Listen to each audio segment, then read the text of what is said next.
निपट लिए वो जेल वाली प्रॉब्लम से, अब निपट लिए निकल गए हैं उससे, निकल गए हैं, बेल मिल गई है सब लोगों को, सब बाहर आ गए हैं। पीछे छोड़ दिया है वो सारा एक बुरे सपने की तरह। बुरे सपने की तरह। क्या बोला तूने? बुरे सपने की तरह। उनका पूरा एजेंडा चल रहा था, ये तुम्हारी भैंस चोरी करके ले जाएंगे, ये तुम्हारी। पर जीत तो गए वो चुनाव। फिर क्या दिल्ली में केजरीवाल वर्सेस मोदी लड़ाई होगी? क्योंकि ऐसा लग रहा है बीजेपी कोई चेहरा नहीं देने वाली। अगर चेहरा देती है तो एक बारी आमने सामने उनके साथ वो भी हो सकता है, डिबेट भी हो सकता है उनके बीजेपी। आप चैलेंज कर रहे हैं? हमें चैलेंज कर रहा हूँ। क्या मोदी जी को आप ये चैलेंज नहीं देंगे? अगर मोदी जी चेहरा है तो मैं इसलिए कह रहा हूँ क्योंकि मोदी जी बहुत बड़े हैं, वो दिल्ली के मुख्यमंत्री थोड़ी बन रहे हैं। मैं तो दिल्ली के मुख्यमंत्री को चैलेंज दे रहा हूँ। डर सबको लगता है। अरविंद जी, आपके खिलाफ बीजेपी ने अगर किसी बड़े चेहरे को उतारा आपकी सीट से तो लोग लोकल चेहरा मांगेंगे। मैं लोकल हूँ। बीजेपी कहती है आप बाहरी हैं, आप हरियाणा से आए हैं। शीला जी की मैं बहुत इज्जत करता हूँ, उनका बहुत सम्मान करता हूँ। तो जैसा कि आप सभी जानते हैं, दिल्ली विधानसभा चुनाव को लेकर राजनीतिक गलियारों में सियासत का रंग चढ़ चुका है और पक्ष विपक्ष की ओर से आरोप प्रत्यारोप का दौर जारी है। और इस बीच अरविंद केजरीवाल का यह मजेदार इंटरव्यू देखने को मिला है, जिसमें एंकर मानक गुप्ता केजरीवाल से उनके कामों व वादों को लेकर कई तीखे सवाल पूछते हैं, जिस पर अरविंद केजरीवाल का रिएक्शन तो देखने लायक और बातें सुनने लायक होती है, जिसे हम आज की इस वीडियो में देखेंगे। वैसे आज का वीडियो काफी मजेदार होने वाला है, सो रिक्वेस्ट है वीडियो को पूरा जरूर देखिएगा और चैनल में नए हैं तो सब्सक्राइब जरूर करिएगा। मैं अभी ये सोच रहा था कि अभी भी मुझे दिल्ली का पूर्व सीएम कहने की आदत नहीं हुई है, बहुत सारे लोगों को नहीं हुई है। Thank you. स्वागत तो करो हमारा। आपने अभी कहा था 2-3 काम रह गए हैं अभी आपके। हाँ, हाल ही में कहा था आपने। मैंने कहा था आपको पछतावा है 2-3 काम नहीं हुए। पिछले 2020 के चुनाव में मैंने 3 वादे किए थे लोगों से, जो मेरे ड्रीम प्रोजेक्ट्स हैं दिल्ली के लिए। दिल्ली राजधानी है और दिल्ली से प्यार है मुझे बहुत। एक है, मैंने कहा था यमुना साफ करूंगा। काम शुरू हुआ है लेकिन अभी अधूरा रह गया है। दूसरा, मैंने कहा था दिल्ली की सड़कें यूरोपियन स्टाइल में बनाऊंगा। और तीसरा, मैंने कहा था कि दिल्ली के लोगों को साफ पीने का पानी 24 घंटे सीधे नल से आएगा, आपको आरओ की किसी चीज़ की ज़रूरत नहीं पड़ेगी। ये 3 काम मेरे अधूरे रह गए, क्योंकि पहले ये बहुत बड़े काम हैं, ये एकदम से 4 महीने में 5 महीने में होने वाले नहीं हैं। तो पहले 2.5 साल कोरोना आ गया, उसके बाद फिर ये फर्जी केस में इन्होंने उलझा दिया हमें। हमारी टीम तितर बितर हो गई, कभी मनीष जी जेल चले गए, सतिंदर जेल चले गए, फिर मुझे जेल में डाल दिया। अब इन सब चीज़ों से निपट लिए हैं हम लोग, तो मैं उम्मीद करता हूँ अगला 5 साल साफ सुथरा होगा काम करने के लिए। तो ये तीनों काम मैं पूरे करना चाहता हूँ। निपट लिए वो जेल वाली प्रॉब्लम से, अब निपट लिए निकल गए हैं उससे, निकल गए हैं, बेल मिल गई है सब लोगों को, सब बाहर आ गए हैं। पीछे छोड़ दिया है वो सारा एक बुरे सपने की तरह। बुरे सपने की तरह। क्या बोला तूने? बुरे सपने की तरह। तुम लोग हंस रहे हो, तुम लोग क्या लगता है मैं मजाक कर रहा हूँ? यही बात तो मोदी जी भी कहते हैं, विपक्ष का काम सिर्फ मोदी को गाली देना है। भर भर के दिन भर गाली देते हैं और कुछ नहीं करते। नेशनल लेवल पर ऑपोजिशन का एजेंडा भी नेगेटिव ही है। मैं नहीं समझता, मुझे नहीं पता, क्योंकि लोकसभा के चुनाव के दौरान तो मैं काफ़ी टाइम अंदर ही था, लेकिन मैं देख रहा था कि उस वक्त भी नेशनल लेवल पे बीजेपी और प्रधानमंत्री जी अपनी काम नहीं गिना रहे थे। उनका पूरा एजेंडा चल रहा था, ये तुम्हारी भैंस चोरी करके ले जाएंगे, ये तुम्हारी अजीब अजीब बातें चल रही थी। देश का विकास ऐसी चीज़ों से नहीं हो सकता। देश का विकास है तो विजन चाहिए, प्लानिंग चाहिए, एक्सपर्ट्स चाहिए। पर जीत तो गए वो चुनाव। फिर भी जनता को आप मूर्ख समझना बंद कर दीजिए। नहीं, अच्छा बात है, चुनाव जीतना एक बात है, आगे काम अलग बात है। मानते हैं कि ये आपके जीवन का सबसे मुश्किल चुनाव है? मुश्किल तो हर चुनाव होता है। देखिए, किसी भी चुनाव को आसान नहीं लेना चाहिए। कोई भी अगर ओवर कॉन्फिडेंट हो जाता है, इतिहास गवाह है कि जो पार्टी ओवर कॉन्फिडेंट हो जाती है किसी चुनाव में, उसको मात खानी पड़ती है। और मैं अभी वो नहीं लूँगा, लेकिन पिछले कुछ महीनों में भी हमने ऐसे उदाहरण देखे हैं कि कुछ पार्टियां ओवर कॉन्फिडेंट हो गई। ओवर कॉन्फिडेंस कभी नहीं लेना चाहिए। हर चुनाव को सबसे मुश्किल चुनाव मानना चाहिए, और जब आप हर चुनाव को सबसे मुश्किल चुनाव मान के लड़ते हैं और पूरी ताकत लगाते हैं, तो ऊपर वाला भगवान आपका साथ देता है। मतलब इशारों में आप ये कह रहे हैं इंडिया अलायंस लोकसभा चुनाव में ओवर कॉन्फिडेंट हो गया था? नहीं, मैं ये नहीं कह रहा, मैं कुछ नहीं कह रहा। आप महाराष्ट्र और हरियाणा की तरफ इशारा कर रहे हैं? मैं कुछ नहीं कह रहा। समझ रहे हो ना? क्या दिल्ली में केजरीवाल वर्सेस मोदी लड़ाई होगी? क्योंकि ऐसा लग रहा है बीजेपी कोई चेहरा नहीं देने वाली। तो चेहरा तो देना चाहिए उनको, चेहरा क्यों नहीं दे रहे? वो है नहीं उनके पास। मोदी जी हैं? जनता तो मोदी जी प्रधानमंत्री हैं, वो बहुत बड़े हैं, वो दिल्ली के मुख्यमंत्री थोड़ी बनेंगे। दिल्ली की जनता तो जानना चाहती है ना कि भाई आपको वोट क्यों दें, बीजेपी को वोट क्यों दें। बीजेपी को अगर वोट देते हैं तो कौन संभालेगा दिल्ली? जनता ये देखना चाहती है कि जिसके हाथ में आप दिल्ली की कमान दोगे वो पढ़ा लिखा है, एक्सपीरियंस्ड है, उसके एक्सपर्टीज़ है उससे दिल्ली चलेगी नहीं चलेगी, उसने आज तक क्या काम किया लोग जानना चाहते हैं, तो उनको देना चाहिए चेहरा, बीजेपी को चेहरा देना चाहिए। पर उनकी स्ट्रेटजी बीजेपी अगर चेहरा देती है तो एक बारी आमने सामने उनके साथ वो भी हो सकता है, डिबेट भी हो सकता है उनके बीजेपी। आप चैलेंज कर रहे हैं? हाँ, मैं चैलेंज कर रहा हूँ कि बीजेपी चेहरा दे और टीवी डिबेट करवा टीवी दे। डिबेट कराए, ओके, चाहे कोई भी हो, चाहे कोई भी हो, उनका चेहरा आए, सामने आए। क्या मोदी जी को आप ये चैलेंज नहीं देंगे अगर मोदी जी चेहरा है तो? मैं इसलिए कह रहा हूं क्योंकि मोदी जी बहुत बड़े हैं, वो देश के प्रधानमंत्री हैं और देश के प्रधानमंत्री सही हैं, वो दिल्ली के मुख्यमंत्री थोड़ी बन रहे हैं। मैं तो दिल्ली के मुख्यमंत्री को चैलेंज दे रहा हूँ। डर सबको लगता है, गला सबका सूखता है। पर चेहरा तो मोदी जी होंगे बीजेपी का। आपका मोदी जी के साथ अब तक जितनी बार भी टक्कर हुई है, हमें क्योंकि वाराणसी की लड़ाई भी याद आती है जब आप मोदी जी के खिलाफ लड़ने चले गए थे।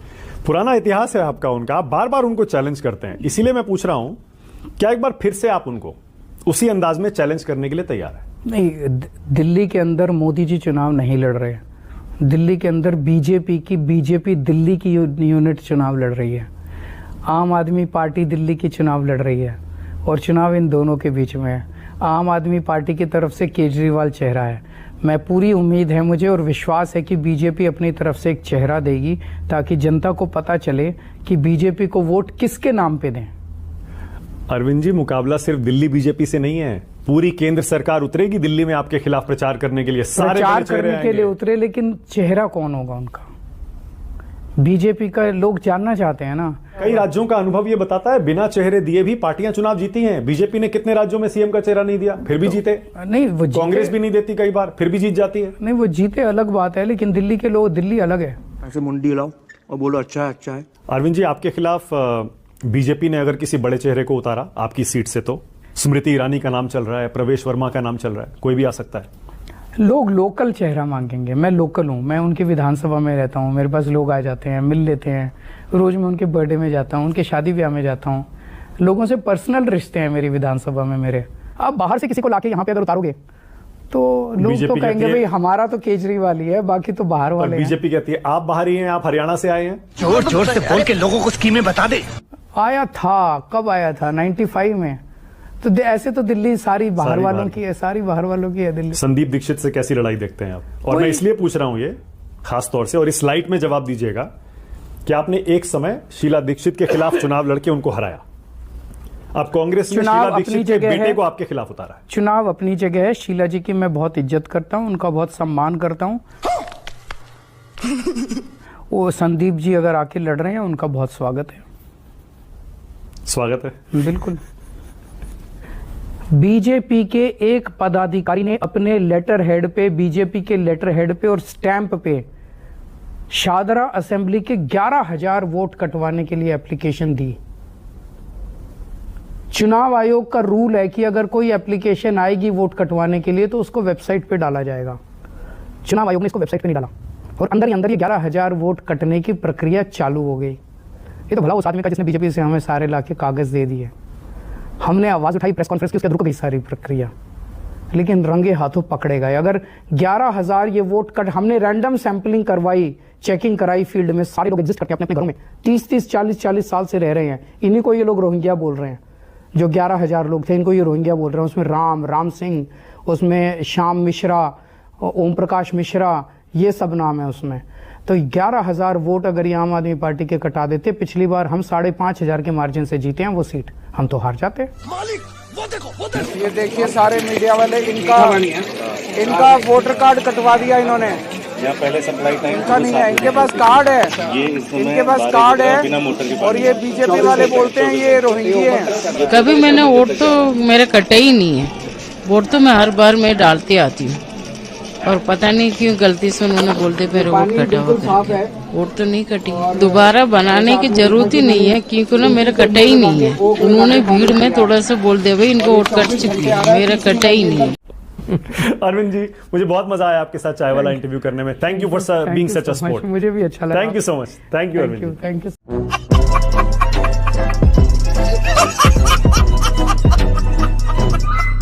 खैर उधर अरविंद केजरीवाल ने 2 अहम योजना लागू करने का ऐलान किया है, जिसमें महिला सम्मान व संजीवनी योजना शामिल है। और अब इन दोनों योजनाओं को लेकर आम आदमी पार्टी को बड़ा झटका लगा है, जैसा कि आप सभी देख ही सकते हैं। और इसे लेकर बीजेपी ने दिल्ली की आम आदमी सरकार पर हमला बोला है। एक और कपिल मिश्रा ने वीडियो जारी कर केजरीवाल को आईना दिखाया है, तो वहीं बंसुरी स्वराज ने ट्वीट कर सोशल मीडिया पर तंज कसा है। इस बीच बंसुरी स्वराज ने सोशल मीडिया पर एक पोस्ट करते हुए कहा कि दिल्ली की जनता से बार बार झूठ बोलने वाली आपकी पोल एक बार फिर खुल गई है। महिला एवं बाल विकास विभाग ने साफ कर दिया है कि तथाकथित महिला मुख्यमंत्री सम्मान योजना का कोई अस्तित्व नहीं है। वही स्वास्थ्य एवं परिवार कल्याण विभाग ने भी संजीवनी योजना को लेकर यही सच्चाई उजागर किया। यह आप सरकार की स्वार्थी राजनीति और झूठ की पराकाष्ठा है एवं जनता को गुमराह करने और उसकी निजी जानकारी हथियाने का शर्मनाक प्रयास। उन्होंने आगे तंज कसते हुए कहा कि क्या यह वही पार्टी है जो ईमानदारी और पारदर्शिता का दावा करती थी। इस बीच उन्होंने दिल्ली की जनता से बड़ा अपील करते हुए कहा कि दिल्ली की जनता से मेरा अपील है कि इस फर्जी वादों और झूठे नारों का शिकार न बने। अपनी निजी जानकारी किसी भी धोखेबाज राजनीतिक दल को सौंपकर अपनी भविष्य को जोखिम में न डालें। उन्होंने आगे कहा